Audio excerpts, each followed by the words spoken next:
Good morning, ladies and gentlemen. It's 11:01. I'd like to start this press conference now. Um, Today, we would have statements from the leader, executive member, Jarita Fernandes. If she can make it on, she's having some internet issues. If not, I would read her statement and from myself, and then we will have questions and answers. Just as before, when they come to the questions and answers, they'll be taken in order in which you have submitted your questions, and with the usual protocols will should be observed. Can I ask Kamraj to read his statement, and please? Kamraj, you there? Thank you very much. Am I on? Yes, you're on. Okay, thanks very much, David, and thanks for those journalists and press that saw it fit to turn up here this morning. I'll be doing a statement on the meeting with the ExxonMobil company recently, last week.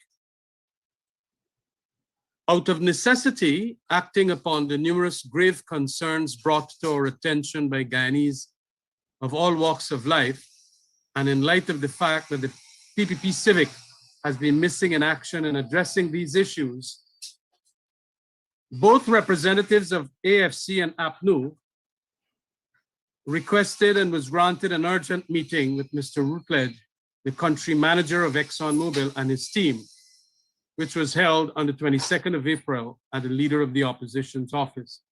Could you kindly turn that off for me? Could you tell him to turn it off? Just give me 10, 20 minutes. In this introductory meeting, which set the stage for future meetings, we were given a briefing on the company's overall operations.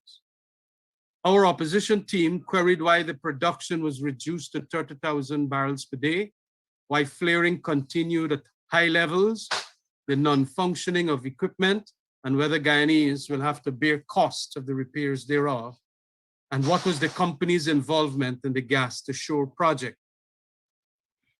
We made it pellucidly clear that, consistent with our record whilst in office, the opposition is committed to attracting foreign investments, but investors must conduct their business in a manner that is fully compliant with Guyana's laws protecting our people's health and safety, in consonance with strict application of environmental laws and practices, and consistent with Guyana's benefiting maximally economically.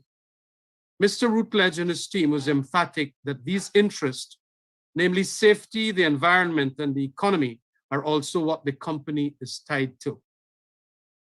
It is noteworthy to remind that during the tenure in office, the coalition government made arrangements for the then PPP opposition to have routine independent meetings with the company without any interference. However, no such privileges or courtesies were granted to us by the PPP since their assumption of office to institutionalize such an arrangement. Unfortunately, the PPP government has been far from meeting its obligations of being forthcoming and transparent with information concerning the company's operations, hence the necessity for citizens turning to the APNU and AFC for help. We have been very active in Parliament, representing the people's interest in keeping matters of oil and gas concerns on the front burner and coming up with ways of addressing such matters. Our motion tabled before Parliament on the issue is intended to lay public a debate once and for all on this serious and harmful flaring matter, which has implications for the environment. Regrettably, the PPP has used its power to stifle any debate thereon since its tabling months ago via a lockdown of the National Assembly, a prorogation of by COVID means, it seems. Thank you very much. Thank you very much, Kamraj. Ms. Jarita Fernandes is on. Can I ask her to read her statement?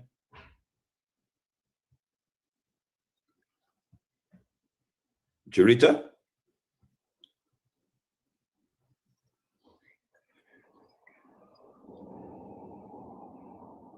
Thank you, Mr. Patterson. If you can just bear with me for a few seconds, my connection is a little sloppy here.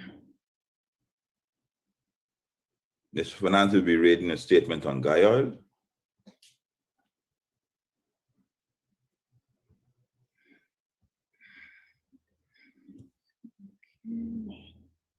You're on.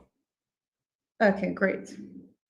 Good morning, everyone. My statement would actually be on some aspects of Guy Oil and also in GPL.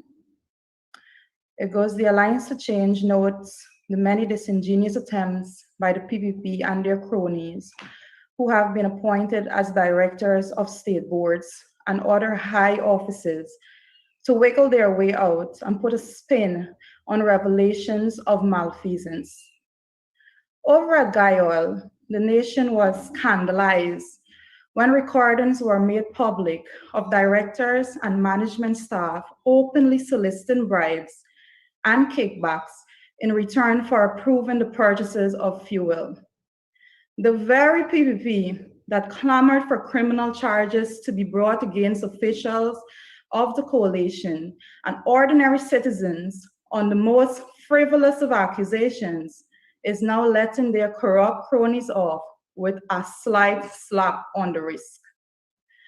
The AFC demands a full and unfettered investigation by the Guyana Police Force into these reports and that criminal charges be brought against those involved. It is outrageous that the police has not been called in. Further, we believe that the entire board should be disbanded as there is evidence of attempts to breach the company's procurement policy and other members of the boards were aware of this. At the Guyana Power and Light, it may be that reports in the public domain of directors about to give themselves a 12% increase in remuneration that put an end to that plan. The futile attempt by the corporation to excuse the purchase of 2 luxury vehicles purportedly for use by the divisional directors of GPL is callous and shows a contempt that the board and the CEO of GPL have for the ordinary workers of the company and the people of Guyana. At a time when GPL is making excuses to pay workers a salary increase, the company is buying brand new vehicles for its senior management.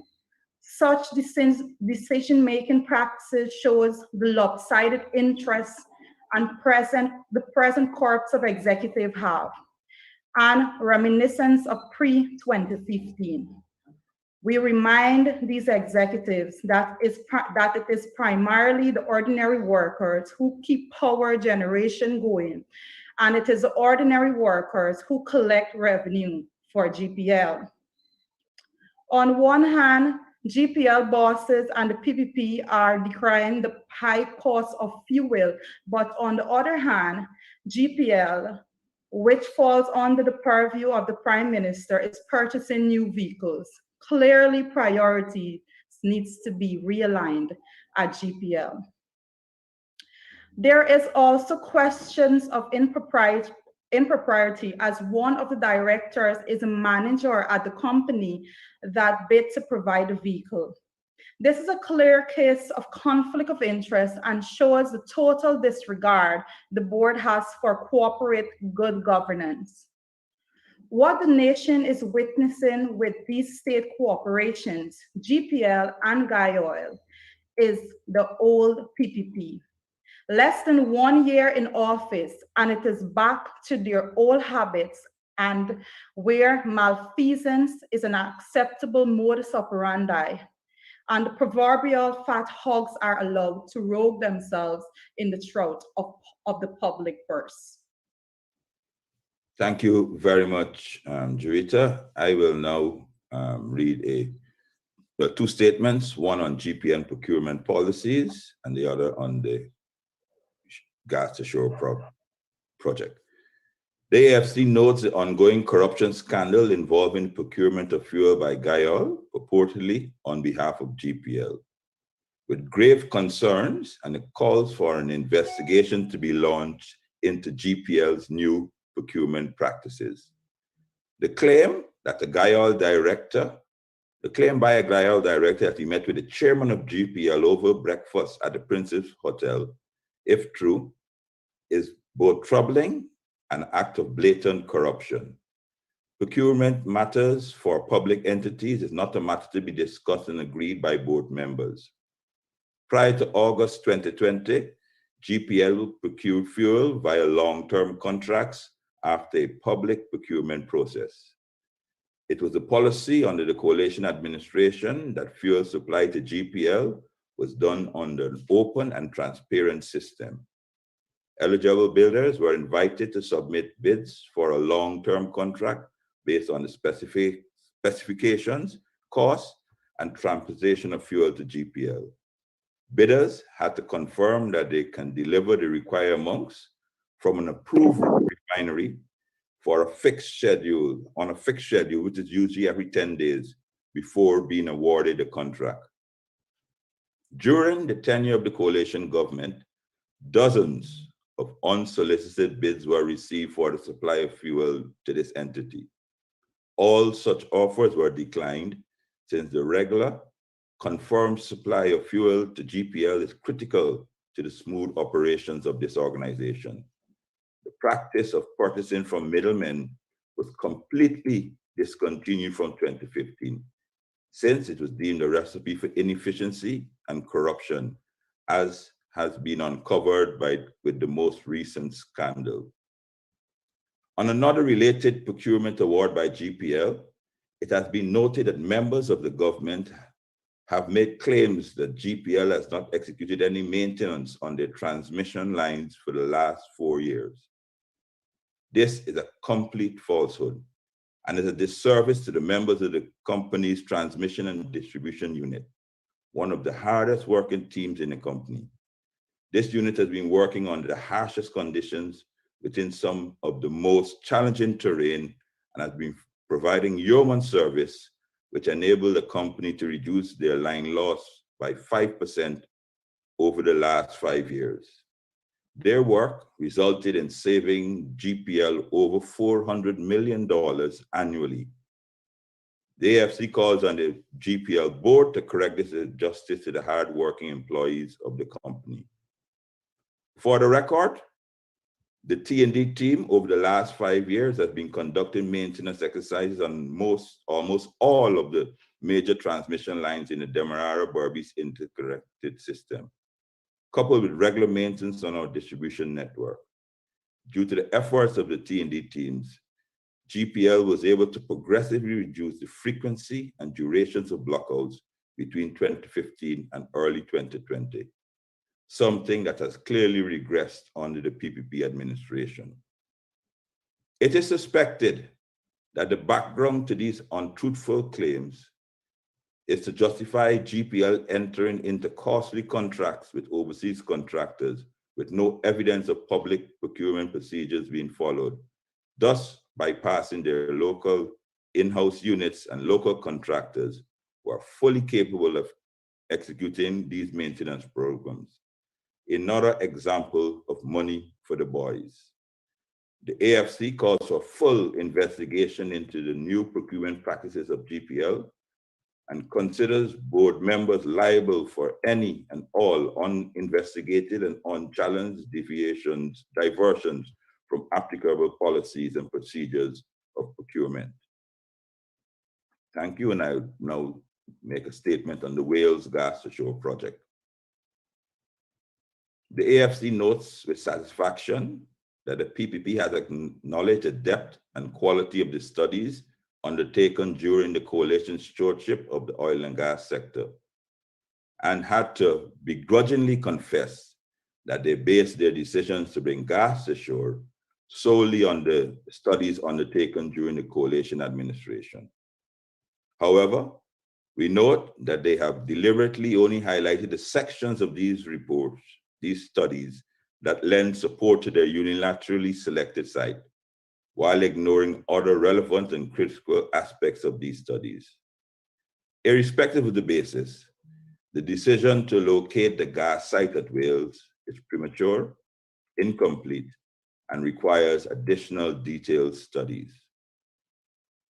Importantly, none of the studies commissioned on the coalition administration recommends a site selected by the PPP, nor even support the costs the PPP are now associating with the Gas to Shore project.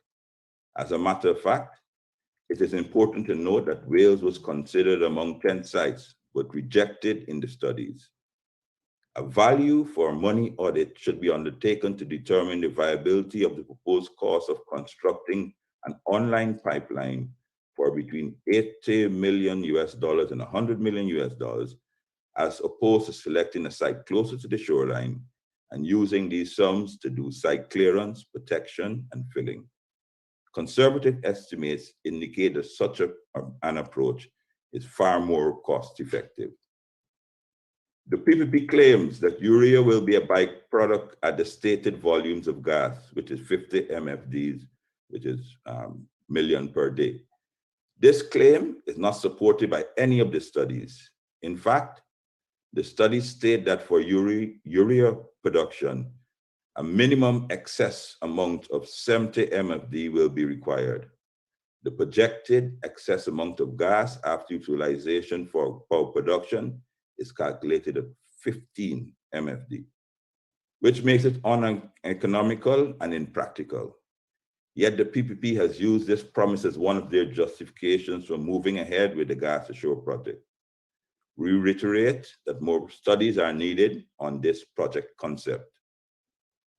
The PPP has presented a proposal to install a LNG plant, which it claims will produce approximately 3,400 barrels a day. Noting that in Guyana's total liquefied petroleum gas usage, LPG, was approximately only 2,000 barrels per day. They have decided on a plant without provision of any plans for utilization of the excess volumes. The study clearly states that exporting this small amount is not economically viable. Under the coalition government, studies had commenced to assess the possibility of powering a revised public transportation system with this excess gas. Unless such studies are completed, any decisions on the Gas to Shore project remains premature and incomplete. The projected cost of $900 million is exclusive of the cost of power generating plants, as well as transmission of the power to GPL distribution stations. The studies utilized by the PPP list the costs for the power plants and the transmission lines to be $240 million and $85 million respectively, which would make the total project cost approximately $1.25 billion. This is an astonishing sum, which will be added to Exxon's cost recovery total during the next 5 years, thus further delaying the opportunity of our country's citizens to benefit from our national sources.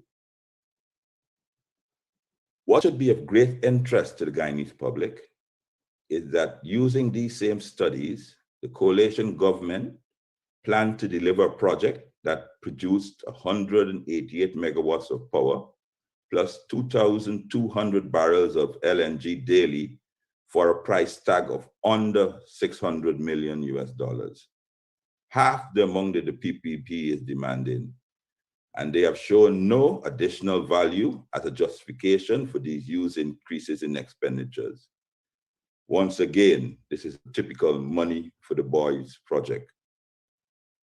Further, based on the study, the quantity of gas, 50 million MFDs, being proposed to be utilized by the PPP can only be guaranteed available for 11 years, while the 30 MFD will be fully available for 18 years. The coalition based our decision to utilize a lower quantity of gas, which is the 30 MFD, not only because of the cost, but more so because of our commitment to transition the country to 100% renewables by 2040. The power generation study, which the PPP used, completed by the coalition, provided a roadmap for this transition, with the introduction of a mid-scale hydro plant project by 2030. The decision to expend an additional $600 million at the expense of 6 years guaranteed gas supplies is quite frankly voodoo economics. The AFC supports a gas to shore project. However, the project proposed by the PPP is not economically or environmentally sound or sustainable. We therefore demand that further detailed studies be conducted before the country is saddled with the greatest and largest ever PPP white elephant. Thank you. Ladies and gentlemen, that ends the statements on behalf of the Alliance for Change. I have questions from Adam Harris. Yes, sir. Can you hear me, sir?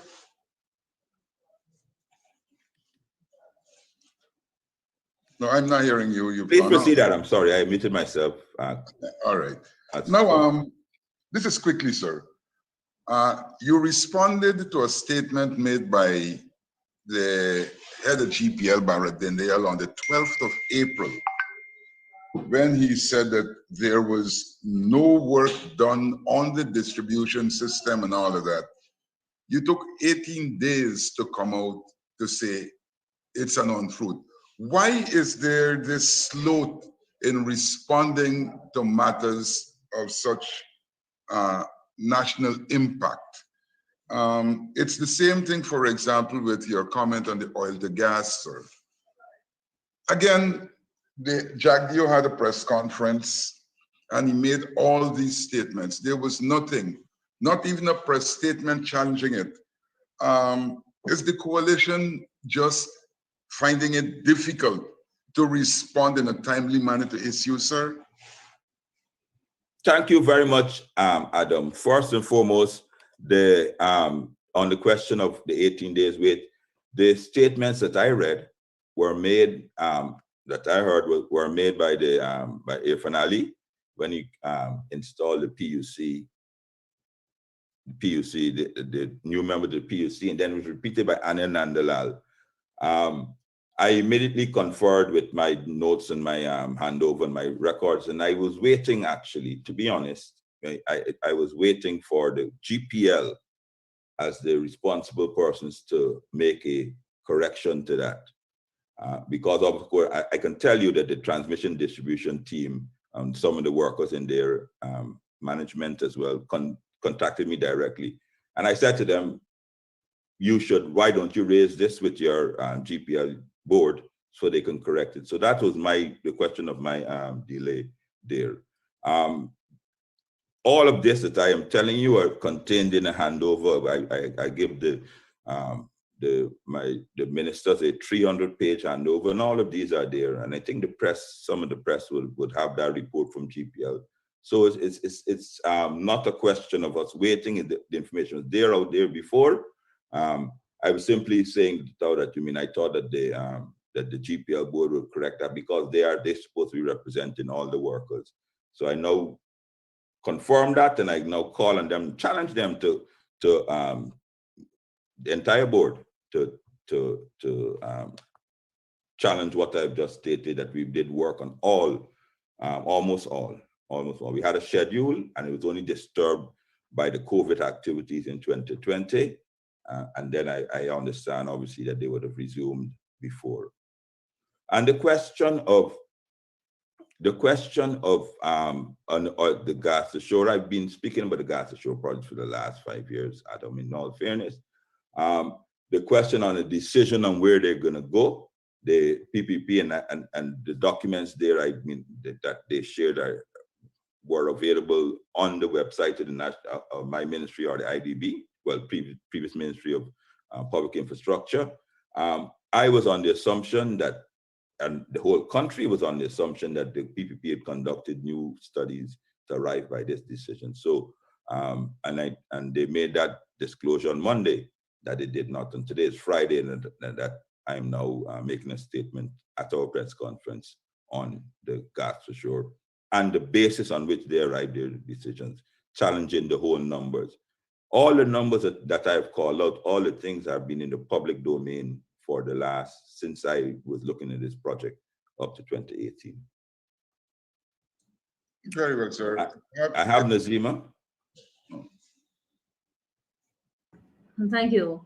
Mr. Patterson, or anybody else on the panel, what do you make of the president's comment that no fraud was committed when he was asked about the Guy Oil scandal? He's also moved to say that he has ordered that 2 of the persons be removed. What do you make of that? And Mr. Patterson, directly to you, is it highly unusual that the chairman of a board, his company would bid for vehicles, the purchase of vehicles? Is that something that is unusual? And to the Alliance for Change, the cybercrime bill has now been weaponized by a politician against a social media commentator. Do you still stand by that bill that you had passed when you sat in government? Thank you. Thank you. I can ask Kathy to take the first one, which is on the president's comment that no fraud was there, and I'd ask Kemraj to take the cyber crime, and I will answer on the chairman of GPL bidding. Can we go in that order, Kathy?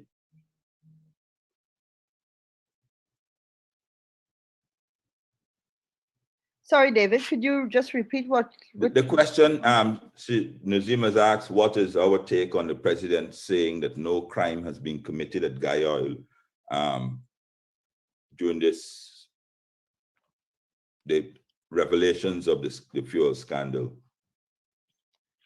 Okay, I think instinctively I would want to relate the handling of this situation to the government's handling of similar but slightly different incidences where some suggestion of untoward activity has been suggested. And by that I mean that we have seen in the last couple of months several former officials of the APNU AFC administration being taken to the police station for discussion, for interrogation, into the court system, in many cases being charged. And therefore, I think in this specific situation, to have such blatant evidence of an attempt to defraud a state entity to the extent that this situation has shown us, and to have a response seem to be a simple tap on the hands is just unacceptable. The individual should be charged, should be made to go to the police should be investigating. They should possibly be charged and go through the same kind of interrogation until it is proven that no crime has been committed. I think this just shows the unfairness of which we handle situations. It always is dependent on who the individual is and not the nature of the crime or the opportunity to produce or to commit the crime. Many of the cases I'm referring to, there's not been a conviction. So again, you're going based on information that is being suggested exists, which is why you are launching a police investigation, and certainly the same should apply for this. Thank you, Kathy. Kemraj, can I ask you to respond to Ms. Ragabir's comment on the cybercrime bill and the question that is being weaponized? Thanks very much, David. The cybercrime bill and act now was an act that we put together from the best practices of a number of Commonwealth countries. Are you hearing me? Yes, Kemraj, you're being here perfectly. Yeah, yes. And so it is important to understand that any new act that creates statutory crimes of what is happening must be seen for the need for them at the time that they were established. Like every other act passed in Parliament, you can have the gatekeepers, namely the Director of Public Prosecutions, the police legal advisors, ensuring that these acts are not weaponized. And indeed, what is left then is executive action ensuring that you do not abuse and discriminate in the application of these laws. And that is what we have seen here, quite frankly. So to address the question very directly as to whether now we seem to regret that we passed the Cybercrime Act, I would want to say, no, we don't regret that, but we must have the actual executive branch, the DPP and the police legal advisors and so on, understanding the parameters and the red lines that they must not cross in relation to dealing with these cybercrime matters, and not to weaponize them to the extent of abuse and discrimination. Thank you, Kemraj. And to your question about the unusual, the chairman of a GPL, let's be very, very specific. And also, I think he's the CEO of the company that has the dealership for Kia, sitting at thing. Absolutely, Nazima. Absolutely. You can't sit on a board and have the board adjudicate on an award on which you're a party. It's a clear issue of conflict of interest. And let me tell you how GPL procurement goes. So the chairman would know, one, in advance, because obviously the decision to go to procure vehicles would be known, has to be approved by the board even before it's advertised. The budget for which they will have, the board has, GPL has for the vehicles, will be known by the board before it even even advertises specifications. So being a member of the board, you can influence the specifications of the vehicles that you want to be, or any other tender, you can influence it. The engineer's estimate and everything like that goes to the board. Additionally, GPL is like this, is that the board of directors forms what you call a tender committee. So the tender committee that evaluates the board submissions and tenders is chaired by a member of the board of directors. Under my tenure, the chairman was at that time, I think, the representative from the Private Sector Commission. I don't know who the current chairman of the tender board commission. So therefore, you have the chairman of the board knowing all the prerequisites and approving the whole budget, all of the pre-tender analyses and those things like that, submitting a bid. A board member who sits on that board is the chairman of the tender board. He assesses and he assessed and approved that bid. Nazim, I want to remind you about a couple of things. While the coalition is in power, there was several articles in editorials in newspapers. I can remember Stabrook News, Kaieteur News, Transparency International, and the Defenders of Guardians of Democracy, and all the so-called persons who wanted to uphold the rule of law, writing on the issue of conflict of interest. You can remember how there was issues when Minister Hughes was accused because she was in cabinet and her husband opened a oil and gas firm. You can remember that. That's so far removed it was, but there was a hue and cry. Here you have a board member, chairman, sitting in a board approving a tender, and then when it goes out to tender, the company which he is, another company which he's involved with, has been awarded a tender. That's a clear breach and conflict of interest case. You know what I mean? Could be no clearer than that. Obviously, it is disappointing that to hear how quiet and silent the rest of the civil society is on this matter, and on the matter of Guy Oil as well.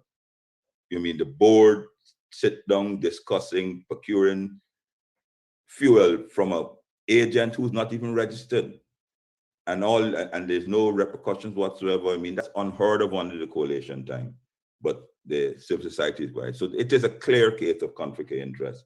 And no excuse from the board to say that the chairman recused himself or anything like that can suffice. You can't, when you accept the chairmanship, just like any public office, when you accept the chairmanship, there's certain sacrifices that you're required to make. Thank you. I have a question from Wendell Badri and then Ms. Percival. Hi, good morning, Mr. Patterson and members of the panel. Kindly excuse any noise you're hearing in the background. On the move at the moment. Now, the question I have is for Mr. Patterson or Mr. Ramjatan, and it has to do with the Gas to Shore project. The panel recently announced that they relied on some studies conducted between 2016 and 2020. That would speak to the time that the APNU AFC coalition was in office. Could you verify that these studies were indeed carried out, at least 5 of them, by the APNU AFC? And secondly, shoot, I forgot the second question. Let me come back to that, please. Right. Well, just a question. Sean News was before Mr. Percival, so please, sorry about that. Look, let's give you a quick history. All of those studies that were there were conducted by the APNU AFC government. The first study, as you see, the Berkman study, the power generation. We commissioned that since 2015 or early 2016. I think the report was out in 2016 or 2017. And that was a report on how we can transition, and funded by the IDB, how we can transition the country from fossil fuel to renewables by 2040, as I mentioned in my press release. So that was commissioned by us in October 2015. We requested that of the IDB. The second report, which you see, is Energy Narrative. That was also commissioned by my ministry in association with Minister Trotman. In 2017, when Exxon first confirmed, and I've said this, and I'm saying this again to Adam Harris, I've been saying it, Exxon started off in 2015 by saying that how they wanted to flare all the gas, because that's the fastest way for them to go to early production, and we told them no. Then they came back to say they'll have to re-inject all the gas to make the project sustainable. And we asked them to see if there's any possibility of having excess gas piped to shore. And in February of in the late 2016, early 2017, they responded by saying that the 30 to 50 can be available. At that time, we wanted an independent assessment, because that's all we got. So we wanted it. We wanted it for the people of Guyana. We didn't want to go through any of the international financing agencies, because they have, quite frankly, everybody has their own interests and things like that. Because most of them, when they do a study in such a way, the reports ends up such a way that they're the person who can fund it. So we contacted IDB and the World Bank, and we got the names of, I think, about 6, or GEA got the name of 6 or 7 different persons. And we went to MPTAB, and we did a selective tender. Energy Narrative, the company won, and their name were recommended by the IDB. They were the ones that did it. The project was funded by the Ministry of Natural Resources, and they confirmed and they gave us the initial basis of which we continue. And of course, after that report, the IDB and us engaged them to do further follow-up. The question, the fourth one, which is the KNM power generation, that was commissioned directly by the Ministry of Public Instruction, my ministry at the time, to examine the actual power generation of the power plants and those things like that. And the final one on the Japan master plan, that was done for the Ministry of Finance, Ministry of Foreign Affairs, under Vice President Carl Greenidge at the time. So yes, all 5 studies were commissioned by the coalition. Mr. Patterson, I just remember my second question. It has to do with the president admitting that there is a lack of resources to stave off domestic and external threats. So how does the Alliance for Change propose to treat with this very serious matter, especially in the face of rising crime in the country? I would ask Kemraj to respond on that and be the former Minister of Public Security. Thank you very much, David. Look, we have approximately $300 million in the Federal Reserve Bank. We are not short of money. And when we passed the Natural Resources Fund Act, we created a bureaucracy that is going to make minimal the politicians of the day spending and withdrawing that money. I think that is what is causing Jagdeo to give the impression that we don't have the resources. Let the various committees, one I think is a Public Accountability Committee, one is an Investment Committee, one is another committee, and then you go to the National Assembly to ensure that monies in that Federal Reserve can be spent. We have also limitations as to how much can be spent presently. But with emergencies like public security emergencies, the surge in crime, that definitely is an emergency that could cause us to go there, constitute these various committees that the Natural Resources Fund Act talk about, and then get the money from them, from that fund, and so that we can deal with all the issues that we have. This same COVID thing, we are saying that if there can be a second round of COVID relief, and if you got vaccination hesitation right now, pay monies to those areas that you know the 25,000 that you will give again, you have to take the jab before you get the next $25,000. That is important because if we do not vaccinate the whole country, we'll have a public security problem too. That will be an emergency. And so we would like to utilize that fund, go in there. Rather, I suppose the PPP doesn't want to go into that fund because of the safeguards as to how you spend the money and the Public Accountability Committee that is going to ensure that it is spent very well. They don't want that. They went and they jacked up the borrowings level, one by $250 billion, the other by $400 billion. And so that they now could go and borrow and spend as Ashley Singh and Bharat Jagdeo wants. Whereas the Natural Resources Fund Act would have made sure that there is a set of people, a committee that will be constituted, lawyers, accountants, whatever it is, and a kind of a bureaucracy that is non-political that would have ensured that monies can be obtained there and then be spent on these emergencies that we have at hand. Thank you, Kemraj. Sean News and then Ms. Percival. Good morning. Good morning to everyone. Two questions. First, my question to you, Mr. Patterson. Could you give us a direct response to the president's statement and remarks at his press conference that there is massive, in fact, there is massive fraud at GOIL that they're presently investigating that were inherited from the coalition government. I know you said earlier in your remarks that there were systems in place to negate such. And I don't know if yourself or anyone on the panel will respond. Also, the president was asked about the substantial confirmation of a police commissioner, the Chief Justice and Chancellor. And he tied those to Mr. Arman's response to the Chief Justice's ruling on the second petition and saying what can he do and how can he work around that, not giving a direct response as to what will happen with these things. What will be the AFC's response to his statement, not indicating whether they will be conform or not? Kemraj, the last one, the confirmation, I think we're on public record, but you can repeat it and then I'll speak on GOIL. Okay, well, look, the important point about the commissioner's appointment, I think you'd have to consult with the leader of the opposition. And we would like to see the next one that was in line, and that is Mr. Hoppy, be appointed. If Mr. Hoppe is not appointed, well, that of course we say is a decision that the president has to make.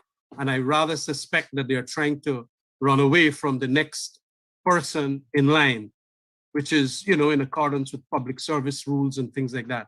And also because of the competency of Nigel Hoppe. In relation to the Chief Justice and Commissioner, I'm sorry, the Chancellor, we have already made statements that these appointments should be made. And we are not going to shift from that position.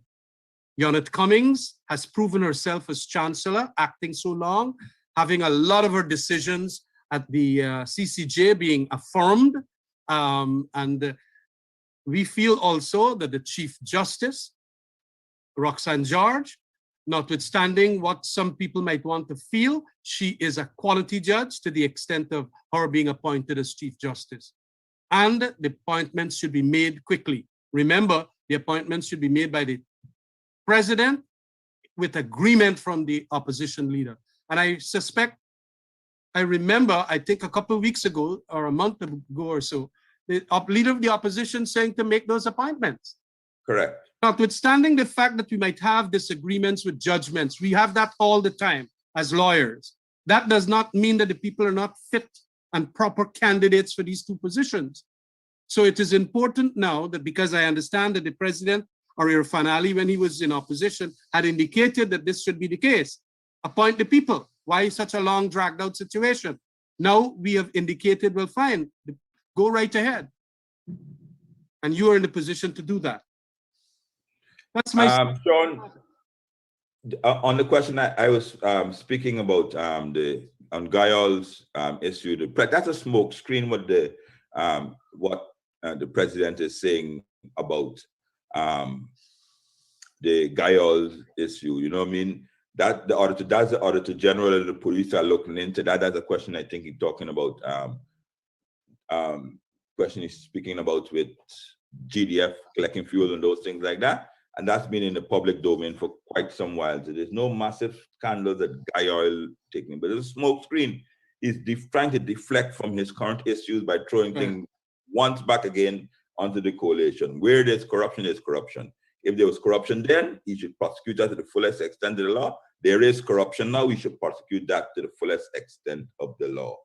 And when I made reference to procurement policies at GPL and fuel, look, one of the second most smuggled thing in this country, in Guyana, is fuel after drugs, right? And we know that, and we did several things we put in place while the sector was under the coalition to curb fuel smuggling. And one of the things that we ensured is that no middleman can bring in 17,000 barrels. He brought 17,000 barrels in the country. It's here, and he's wanting payment for it.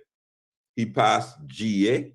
He got past GRA, and he brought in 17,000 barrels. He brought a ship with 17,000 barrels in a fuel. And of course, when it's arrived now and the deal has changed, he's then is when the story broke out. Everybody, as I said in my statement, almost every other month, somebody would write and say, well, they have access to fuel at this low price and this low price, and we can sell GPL or Transport to Harvest, which was under me, and it'd be so much saving to the country and those things like that. But that's not the way to run a public utility. You need consistency, you need standards, specifications, and those things. That is why we, under my tenure, on the coalition tenure, you had long-term contracts. Stastoli had the contract for 3 years straight. Then another company, which I think got it, then Stastoli won it again, up to when I left Stastoli, which is the Surinamese oil company, which is right next door to us from their refinery. They were the main fuel suppliers, and they supply fuel every 10 days. The question of you going at breakfast and discussing this and those things like that, somebody has a load of fuel, you don't even know what it is, and they bring it into your country, and when it's landed here, money you fall out because of payment. That's not the way to run a corporation like GPL. We must also consistency of supply. You must be guaranteed, the supply is there. If not, and that, as I understand, one of the reasons we had this tremendous blackouts now, shortage of supply of fuel and those things like that. And then, of course, as you heard in the fellow from Aaron Royalties, they unilaterally jacked up the price so that they could get cutbacks. So no, that's a smoke screen what he's talking about under the coalition government. All acts of corruption should be investigated, including this one. And this one here is it's clear as day, there's documented evidence for it. I just want to add a point here, and please allow me the privilege, David. It Yes. has to do with the US embargo of buying oil from Venezuela and certain other countries. And these countries also wanting to sell. Now, the government knows that they can't go and bypass the embargo like that. And so that is why it is also an investigation should be gone into these questions as to whether they wanted to bypass certain embargoes out of Venezuelan oil. And that is why they could ask these middlemen to get it for them and bring it offshore there and a whole host of things. And I want to make the statement that the Americans must understand this thing. It's the same thing with the gold that is coming over from Venezuela now in very big ways, and then being used to fund an administration that the Americans do not want, especially. So it is important that all these fuel smuggling, gold smuggling, and so on can put us in a real bad spot with the USA. And we must not allow middlemen to do these wickedness at all. They should be charged. Thank you, Cameron. You raised a very good point. I mean, what's the origin of the fuel? Where did it come from? I have Ms. Percival, and then Wendell, you have your hands up again.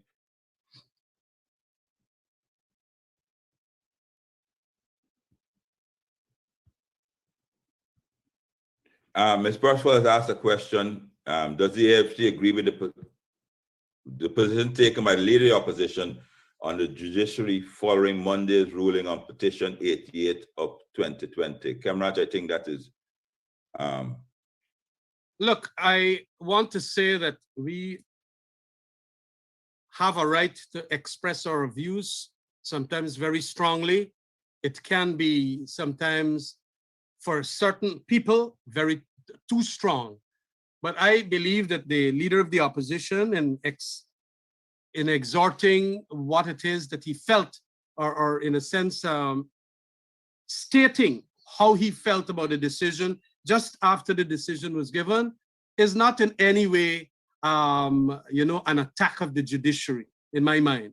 I heard about even worse words being used by Bara Jagdeo when injunctions were granted in relation to certain matters brought by Miles Fitzpatrick and a battery of senior counsel a couple of years ago.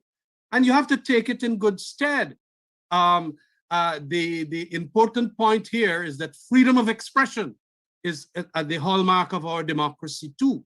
Respect for the judiciary, yes, but freedom of expression. And I always go back to that very famous Lord of England, Lord Denning, who says that yes, criticism must come against our decisions, because our decisions rest on surer foundations than that which the politicians might say. I am certain that Roxanne George, Chief Justice, is not unhappy about the situation, because every day whenever she gives decision, a certain party in the court will be vexed with it and probably will utter words. And so it should not be regarded. Of course, the PPP is trying to exploit it as if we do not want. But that same opposition leader, a couple months ago, as I just said, has indicated should be appointed full-time and substantive Chief Justice. So, don't try to exploit the comments made by the leader of the opposition and to carry it too far. Indeed, sometimes we get disgusted with certain judges' decision, but after expressing it, well, we have to live with it. And I'm certain the leader of the opposition will abide by the decision until, of course, you get an appeal and that appeal will reverse it or so. Thank you, Kemraj. Mr. Badri has submitted his question by text, and I read it, Kemraj.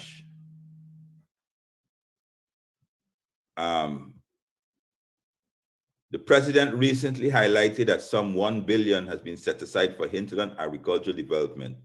However, a major issue for many indigenous communities is access to market to sell their produce. That issue was recently highlighted to the president at his press conference, in which he responded that the goal is to allow these communities to become self-sufficient while seeking their produce selling their produce to neighboring villages and campsites. Do the AP and UAFC believe it is adequate? And if not, what should be done to ensure greater access to markets for these communities? Kamraj, agriculture? Yes, we support monies being spent in the hinterland for agricultural purposes. We believe that too much goods have to leave the coast to go into the hinterland, and we do have good arable lands in the interior, which should now be cultivated. And of course, the next thing is the marketing. I rather suspect that there should be a study by certain experts, and we have lots of experts in Guyana who can deal with agricultural marketing. Of course, I am not too savvy on the subject, but now that you're going to spend $1 billion there on our hinterland communities, you can spend a couple $1 million to do a survey or a study as to how we can promote the markets for these items, and also to come up with a package of recommendations as what further monies could be spent in these hinterland communities to get the cultivation and marketing going so that it could become a profitable enterprise rather than a set of very, what can be regarded as anti-green activities like cutting down the forest and mining.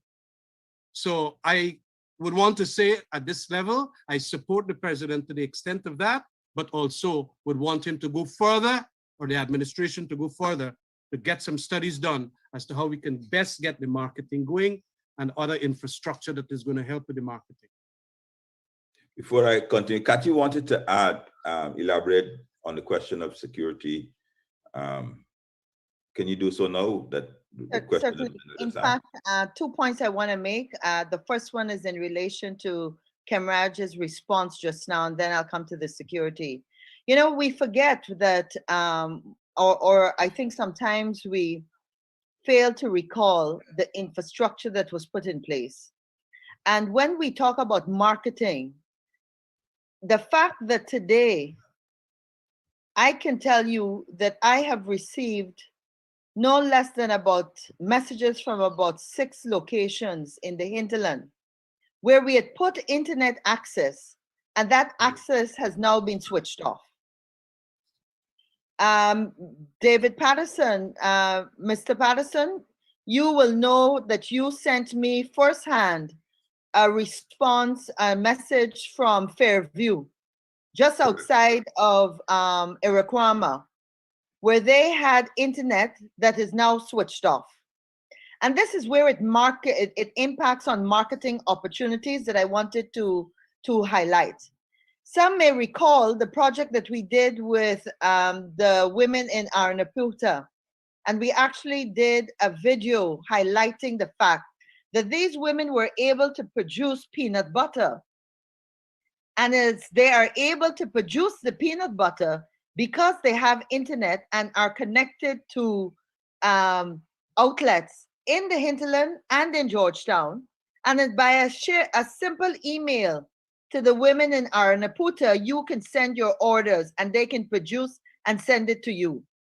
Similarly, you will know that when we went to Monkey Mountain and we established internet in Monkey Mountain and at the lapidary, it was so that persons right there at the lapidary could sell their stones, not only within Guyana to any jeweler, but within the region, the Caribbean region.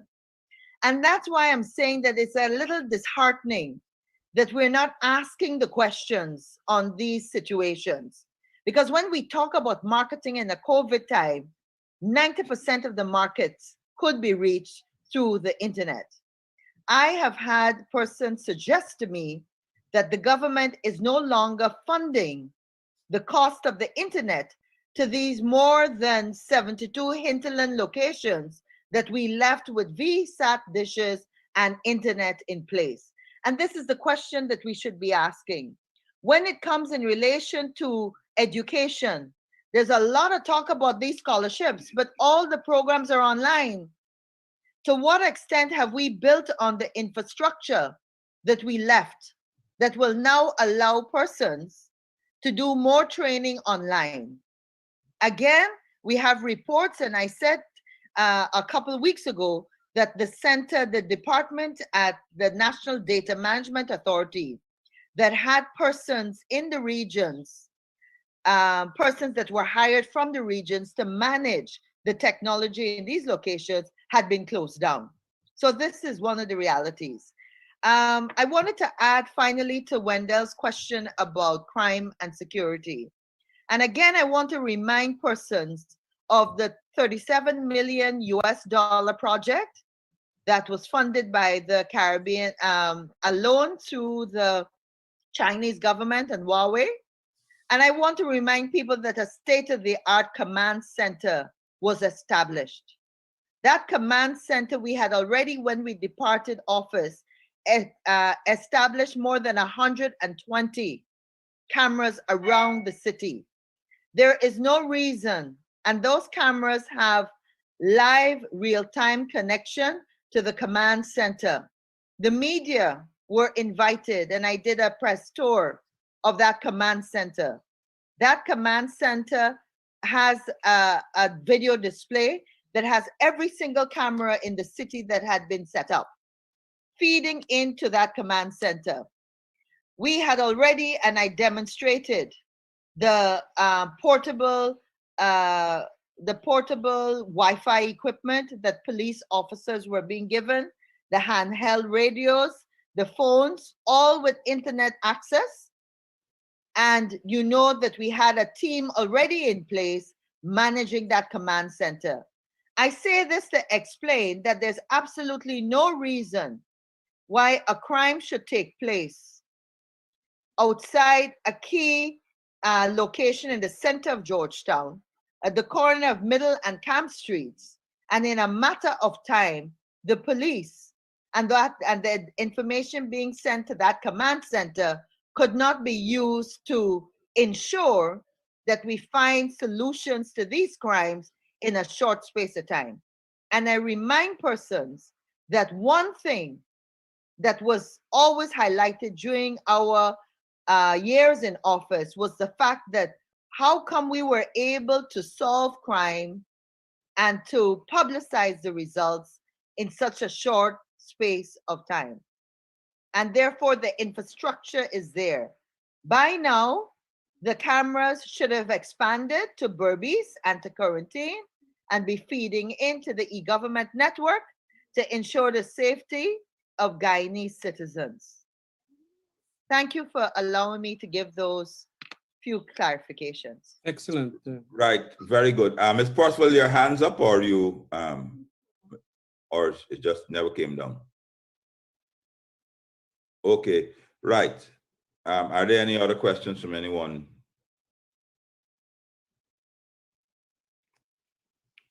Close it out. Great. No, there being no other Yes, questions.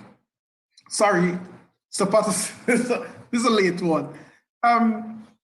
Again, I would like you to, or someone on the team to again comment on the COVID relief. The pink slip persons are complaining that since last year, November, when the program was introduced until now, there haven't been any relief for persons who collected the pink slip. And there are even persons who were skipped, who were legitimately qualified for the grant that was not given the grant, in terms of the audit, in terms of ensuring that this relief is given to persons in a timely manner as the pandemic rage. What is the AFC's position? I saw Kamraj jump up there quickly. Okay, Kamraj, you can start first. No, yes, and I think we can have contributions from the rest. Look, this thing about the distribution of the first COVID relief has a lot of corruption about it.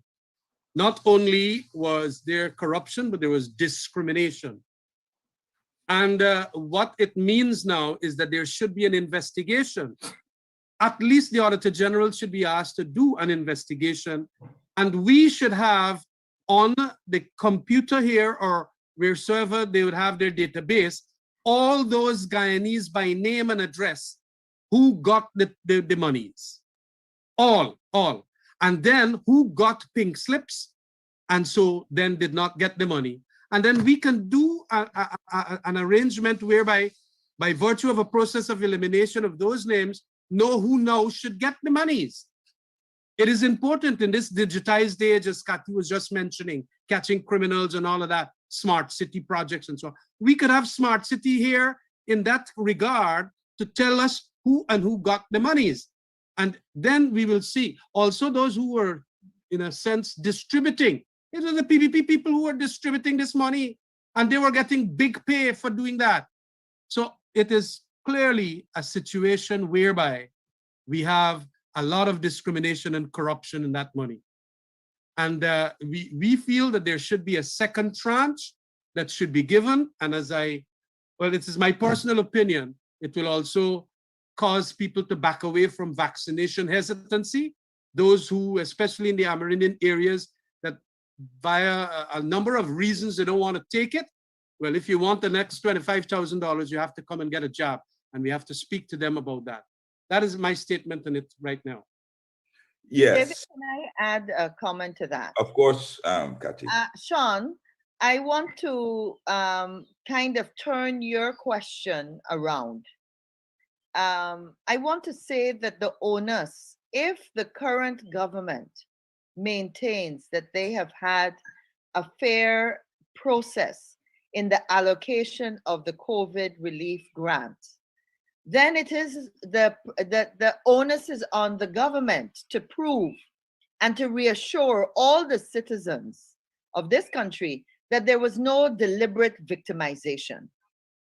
And therefore, as Kamraj mentioned, in this day and age, it is easy. It is absolutely easy to ask persons that did not receive it to call a certain 1-800 a free number, to go to a website and put their details in. There are millions of ways that they can track who did not get it and make restitution. The fact that in all these months that has not happened, right? There has been no overwhelming statement that says, we want to ensure that everybody legitimately gets this. So Susan and John, if you didn't get it, please call so-and-so at this number and we will get out to you immediately. That kind of urgency and response has been totally absent. And that's why I say to you, Sean, you have a tremendous power to be able to ask the questions to the government, to the Ministry of Social Protection in that context. It is for them to convince us that what they say is accurate and there has been no discrimination. And so we hope to see over the next couple of weeks, persons that didn't get receiving their benefit. Thank you. Thank you, Kathy. There being no other questions, Sean. Yeah, Mr. Patterson, if you'll allow me very quickly, please. All right, Wendell. Yeah, so just a very quick update on local government elections, any word on that? And secondly, with regards to the PAC, the speaker said that meetings would be suspended due to fears of persons contracting COVID, and the use of technology would be applied. But to date, we haven't heard anything in that regard. So could you make pronouncement on those two matters, please? Thank you. Quickly, Wendell, on the PSC and the resumption of committee meetings, I mean, obviously, it's out that we haven't been, the Parliament hasn't indicated if they, when or if or when they will be resuming parliamentary committee meetings. Obviously, when that is done, a combination of virtual and in-person may be to be considered. But obviously, the Parliament has to make the environment safe, And then after that, we will look at it. So we haven't had that indication as yet. Hopefully, everyone that has contracted the COVID virus has recovered, and they've been able to sort out the issue. But we'll wait on Parliament to let us know when they're ready, and then we'll proceed as the best way possible. Virtual, a hybrid system, I would suppose. And your other question was on local government. Local government. Yes, local government, as you know, we said it the last time that local government is a constitutional requirement. However, we are demanding that there is a new household registration, and obviously, and that is the reasons have been expounded for so many times before. And as a party, we are waiting, and we will not be going to local government elections without a new household registration. We said this before. I think GCOM is quite aware of our position, and we do hope that they get on with a new household registration. Every single report from all the observers strongly recommend that you have a new registration before elections. Sorry, I just wanted to press a little bit further, because we heard commitments from the government saying that they are committed to holding the elections. And then we heard the Minister of Local Government, like many other persons in government, saying that they cannot get into any form of elections unless the secretariat, persons at the secretariat are removed. You're saying that the voters list, you can't go into the elections without house registration. So we have a kind of stalemate there. Are we going to see perhaps local government election this year, as is constitutionally required? I know the ball is in the government's court, but what will you do to ensure that it is held? Look, sorry, Cameron, you go first. Yeah, look, it will be very serious a matter. This government has shown its background behavior in relation to local government. From 1994, when we had the first one on the Cherry Jagan, we did not have back any. It does not like local government democracy, as it doesn't like democracy in any event. So it is important to understand their behavior. They are going to make all manner of things. The Elections Commission will have to deal with their officers in there. Why the government is making all a big show? We feel that a house-to-house registration exercise that is brand new, that will get the voters list for these NDCs, was so important for free and fair elections that must be done. And the calls that the government will want to be making is but distractions and deflections again, because GCOM will have to conduct the elections based on a fair proper list, and that is what we want.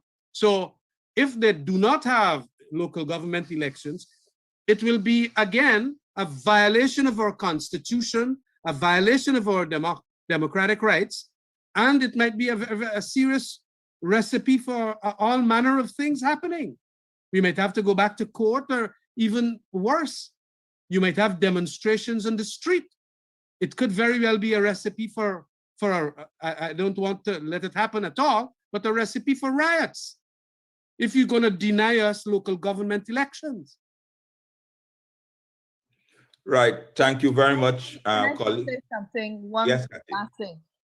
Wendell, I think that again, we have to consider, we all know the difficult year that we have had as a country, and all Guyanese have had the challenge of suffering in some way, shape, or form. And I think you know that healing and reconciliation are important tenets of the Alliance for Change, which we still hold very dear. Now, when it comes to local government elections and elections in general in this country, we could not have had a worse scenario than we had in 2020. Anybody that is interested in the future development and safety of this country will want to ensure that we get a proper new list, because that list was supposed to be in effect even before 2020. We weren't supposed to go into 2020 with the list with so many questions. And the fact that people have no confidence, most people, nearly 50% of the population have no confidence in that existing list, that is enough to make sure that you start fixing the list. So that has to be, anybody that means well for Guyana will put the house-to-house registration process high on the list. Because with a proper new list, with a clean list, we then can talk and go into elections and then ensure that GCOM delivers a free and fair election that we can commit to. I think this is very, very important. Thank you, David. Thank you very much, Kathy, and thank you very much, members of the press, for joining us for this AFC press conference. I think Kathy will be circulating the written statements shortly Yes. at appropriate medium, as well, and you can actually have follow-ups with her, Kathy. So we'd like to thank you for joining us, and we'll see you next week once again. Thank you and good afternoon.